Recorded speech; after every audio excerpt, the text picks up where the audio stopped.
तो आज हम पढ़ने वाले हैं क्लास 8 का थर्ड चैप्टर का संश्लेषित रेशे और प्लास्टिक का लेक्चर 2। तो हम कल पढ़ चुके थे रेयॉन क्या होता है। रेयॉन तो हम किसे कहते हैं, तो रेयॉन कष्टलब्धि के रासायनिक उपचार से प्राप्त किया जाता है जिसे रेयॉन कहते हैं। ठीक है, रेयॉन को कपास के साथ मिलकर बिस्तर, चादर और उनके साथ मिलकर कालीन बनाते हैं। ठीक है, अब देखते हैं नायलॉन क्या है। नायलॉन मानव निर्मित रेशे है। इसका जो निर्माण कोयले, जल और वायु से किया जाता है। ठीक है, नायलॉन रेशे इतना प्रबल है कि हम इसे नायलॉन पैराशूट और चट्टानों पर चढ़ने हेतु रस्से बनाने में काम करते हैं, जैसे जुराबे, रस्से, तंबू, ब्रूस आदि में ये सब क्या होता है, नायलॉन का काम आता है। चलो हम नायलॉन का आपको फिगर भी देखा, जैसे यहाँ पे देखो नायलॉन, ये सब क्या नायलॉन का फिगर है। इसी से मिलकर रस्सी सब बनाया जाता है, जैसे आपको दिखाते हैं यहाँ पे। ये सब क्या है, देखो यहाँ पे नायलॉन क्लॉथ, कपड़ा जो है नायलॉन क्लॉथ का। चलो आपको दिखा देते हैं, ये नायलॉन क्लॉथ का कपड़ा भी आता है और रस्सी भी बनता है ऐसा। ठीक है, जैसे यहाँ पे देखो रस्सी है ना, ये नायलॉन सबका ये। तो अब आगे देखते हैं कि नायलॉन, हमारा नायलॉन हो गया। अब उसके बाद देखते हैं पोलिस्टर। पोलिस्टर भी एक कपड़ा आता है। तो पोलिस्टर वास्तव में एक रसायन जो एस्टर कहलाता है। पोलिस्टर क्या है, पोलिस्टर किससे बना होता है, तो एक पहला है पोलिस्टर, पोली और प्लस एस्टर से वास्तविक में एक रासायनिक जो एस्टर कहलाता है। जैसे बोतलें, बर्तन, फिल्म, तार आदि पोलिस्टर से निर्मित होता है। अब आगे देखते हैं संश्लेषित रेशे के गुणधर्म। अब गुणधर्म इनका देख लेते क्या है। सभी रेशे, ठीक है, सभी संश्लेषित रेशे पेट्रोलियम मूल के कच्चे माल जो पेट्रो रसायन कहलाते हैं।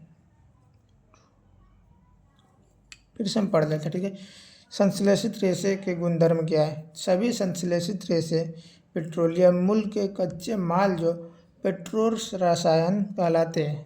जो मतलब संश्लेषित रेशे के गुणधर्म जो है, उनके जो कच्चे माल होते हैं ना, पेट्रोलियम मूल के कच्चे माल जो होते हैं उसे हम क्या कहते हैं, पेट्रो रसायन कहलाता है। इसे हम क्या कहते हैं, पेट्रो रसायन कहते हैं। ये शीघ्र सूखते हैं, अधिक चलाव, कम महंगी, आसानी से उपलब्ध और रख रखाव में सुविधाजनक होता है। तो ये होता है ना, ये क्या होता है, आसानी से मिल जाता है और इसका जो कीमत भी होता है ये सब कम होता है। तो इसे मतलब कोई भी खरीद सकता है। अब आगे देखते हैं, इससे ये जो होता है टिकाऊ भी होता है। अब हमारा है प्लास्टिक। संश्लेषित तो हमारा ख़त्म हो चुका है यहाँ पे। अब प्लास्टिक देख लेते हैं क्या है। ठीक है, तो संश्लेषित रेशे की तरह प्लास्टिक भी एक बहुलक है। ठीक है, जैसे पॉलीथीन। पॉलीथीन क्या है, पॉली प्लस एथीन से मिलकर बना होता है पॉलीथीन। थैलियॉन बनाने के काम आता है। थैलियॉन जो होता है उसे बनाने के लिए काम आता है। तो थर्मोप्लास्टिक फिर क्या होता है, प्लास्टिक में आता है थर्मोप्लास्टिक। ठीक है, थर्मोप्लास्टिक जो गर्म करने पर आसानी से विकृत हो जाता है और सरलतापूर्वक मुड़ जाता है। जैसे थर्मोप्लास्टिक आप सब देखे ही होंगे, तो देखना कभी भी आप उस पर गर्म चीज़ें गर्म कर देंगे तो अपने आप मुड़ने लगेगा। जैसे हम आपको दिखाते हैं थर्मोप्लास्टिक क्या है। चलो यहाँ पे देखो क्या है, ये सब थर्मोप्लास्टिक है। जैसे इसको गर्म करेंगे ना तो ये सब अपने आप पिघल जाएगा, मतलब मुड़ जाएगा। चलो यहाँ पे देखो एक है, क्या है देख लेते हैं। ये सब क्या है, थर्मोप्लास्टिक। देख लो, इसे थर्मोप्लास्टिक कहते हैं। और ये हमारा सब यहाँ पे है, तो हम उसको दिखाते हैं थर्मोप्लास्टिक क्या होता है। अब आगे देखते हैं क्या है। जितना आगे तो हम सब देख चुके हैं थर्मोप्लास्टिक क्या होता है। अब आगे देखते हैं।